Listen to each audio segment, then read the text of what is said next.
Made you look. Actually, just kidding. The PSA grades are fine. They did a good job with the crossover, and it's about what I expected. So first up is a card that if you follow me on Instagram, you already know what grade it received. It's this 34 Gaudi Gehrig, and it was a BVG one, and I was optimistic, hopeful for maybe a half grade bump to a 1.5, but it retained the 1 grade. But certainly the value gets a little bit of a boost as a result of going from the BVG slab to the PSA slab, even though it's the same grade. So, hard to really value this card because the comps for one don't reflect this incredible eye appeal on the front here. So how I'm going to catalog this is, I'm going to put a 10% bump just for being in the PSA slab instead of the BVG slab. And so this card in BVG 1 cost me $21.50 or something like that. So I'll put 10% bump on it for being in the PSA slab, grade being the same. And then the eye appeal, I'm going to throw another 10% on top of it. And I'm going to value this card at $2,600. Curious to know what you may think about that valuation, if it's too high, too low. But that's what I'm going to put it in as. But yeah, so here's the main reason why it's just the 1. Now, I have other cards with similar paper loss like this on the back that got a 1.5, a 2. But, whatever.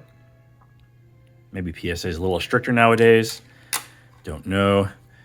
But there's the Gehrig, and great to finally add that one after so many years of looking for a nice copy. All right, up next is the Ted Williams 1941 play ball. And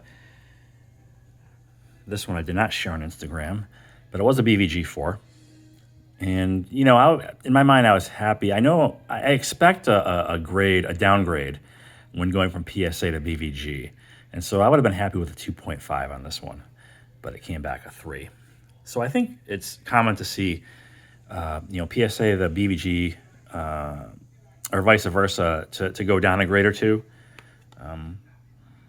So I'm fine with a 3. Really nice looking 3, too, nicely centered. There's the Mylar sleeve on this one, which I don't know why they choose to do it for some cards and not others. You see the baggie. I mean, it's Mylar. It's crystal clear. And honestly, I don't mind it because it does afford a little bit more protection for the card inside the slab, from maybe bouncing around and getting dinged by the edges here.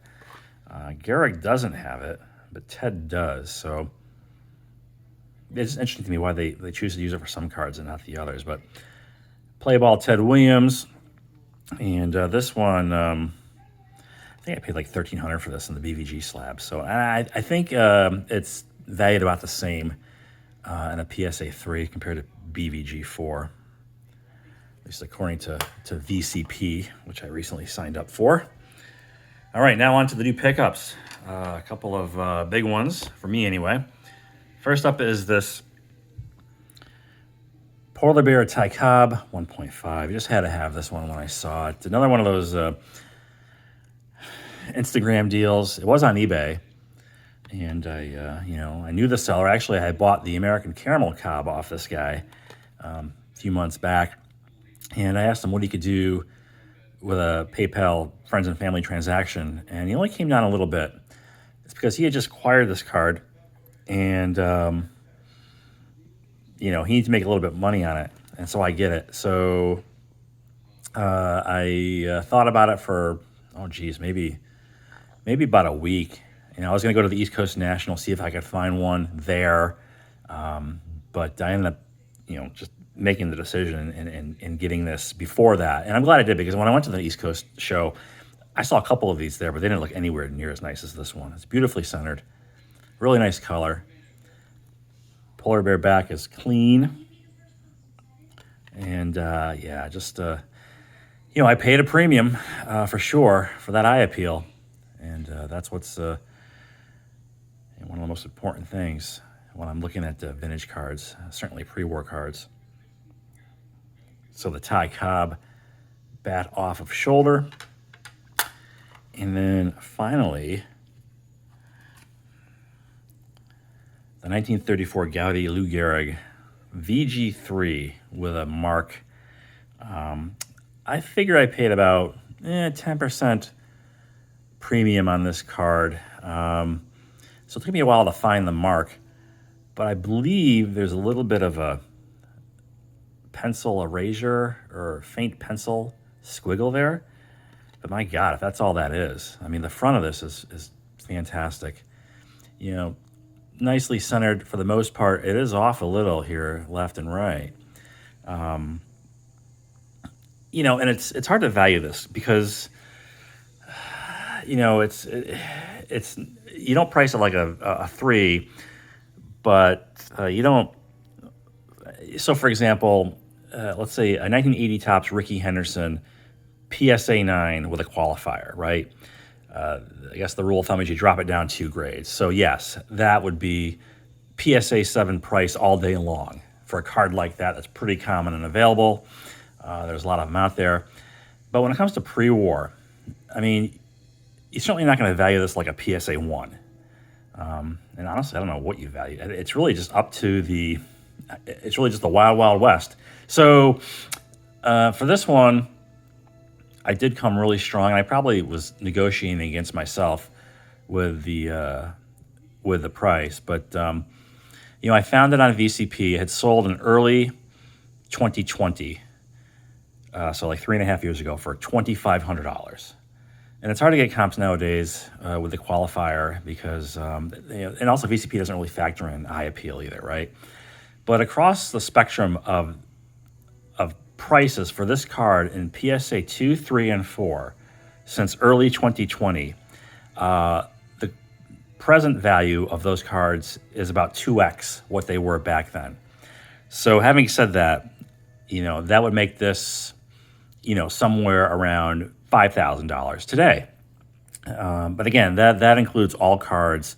It doesn't, you know, factor in, you know, the eye appeal or other things like that, or little nuances. But so, you know, I did come a little strong, a little more than 5 on this one. But again, I think not all qualifiers are created equal. I think if you're going to have a card with a qualifier, the mark or maybe the PD or maybe the stain are the ones to get, as opposed to the miscut or the OC, the off center, right? So you wouldn't value this VG3 mark the same way you'd value a VG3 miscut, because you know that miscut's going to look a little bit, it just won't look as nice as this one. So, but I just was inspired to go after this card in the wake of getting this one, you know, crossed over. And, you know, I guess this is more popular. I didn't realize this is actually a lot more popular than this one. I like this one better, but I guess this one is more popular of the two Gehrig's from 34 Gaudi. So, yeah, you know, I think PSA straight threes go for around $1,500 or more than what I got for this one. But again, I'm not going to price this as a PSA 1. That's absolutely absurd. So anyway, let me know what you think. 34 Gaudi Lou Gehrig, VG3 with a qualifier. And then one last look. Thanks for watching. Talk to you later.